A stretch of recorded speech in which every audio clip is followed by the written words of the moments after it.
Upset by the minnows. Demel rocked the New Zealand outfit, which included the likes of Martin Crowe and Sir Richard Hadley, with a wrecking fifer to record the only win in 1983 World Cup for Sri Lanka.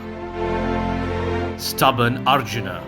This unbeaten 88 by Ranatunga helped Sri Lanka become the first team ever to chase down a 300-plus score in one-day internationals. Ranatunga walked in at 155 for 3, chasing 313 runs. With the entire top order back in the hut, he steered the lower middle order brilliantly to a historic win.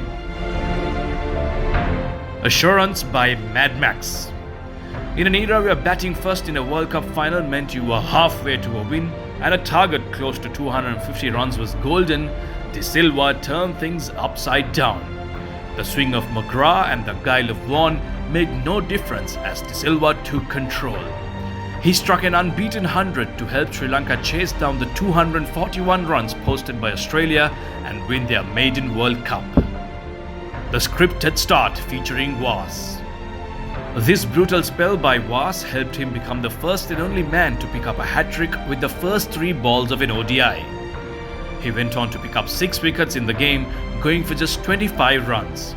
Was spot on from ball 1 on that day and picked up his fifer within the first 5 overs of the match. Slinger Special. South Africa were on 206 for 5 with only 4 runs required for victory. Malinga picked up the next 4 wickets in successive deliveries to become the first to do so. All of a sudden, South Africa were on 207 for 9, but they did end up winning the game. Malinga was named joint man of the match alongside Charles Langeveld despite ending on the losing side. When Sanath shot down the West Indies. It took 7 overs for Jasuria to get his first boundary, another 10 to get his next, and then he scored 27 runs off the next 10 balls he faced. He cut, pulled and slashed the West Indian bowlers to all parts in their own backyard to race to a glorious century as Sri Lanka defeated the hosts with ease.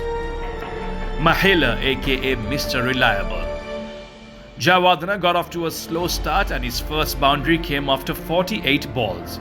He got to his 50 in the 41st over of the game but put his foot on the pedal and raced to 100 in the next 28 balls as Sri Lanka scored 102 runs in the last 10 overs.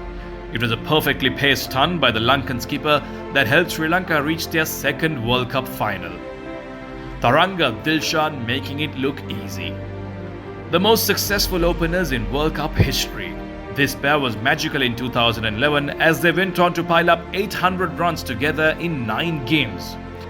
In the game versus Zimbabwe, it was fire from the word go. The pair batted till the 45th over and piled up 282 runs to set a world record. Tharanga kept carving boundaries while Dilshan's wrist work sent balls racing to the fence. It was a ruthless display of batting by the duo until Tharanga miscued one off Christopher Mpofu. Mahela inspires. The only century in a losing cause in a World Cup final. How could we leave this knockout? Unlike the others in the list, Mahela did not have any difficulties in these innings bar the screaming Wankhede stands. The wicket was flat and the other batsmen too got runs. But what made Mahela's knock stand out was his nonchalance. He paced his innings brilliantly and ended unbeaten, helping Sri Lanka to a comfortable 274. Sanga's swan song. Sangakkara bid goodbye to the international arena with a splendid World Cup. He scored 4 consecutive hundreds against Bangladesh, England, Australia and Scotland, the first man to do so. He averaged an incredible 108.2 in the tournament and finished just 6 runs behind Martin Guptill in the top scorers list despite playing 2 fewer games than the Kiwi.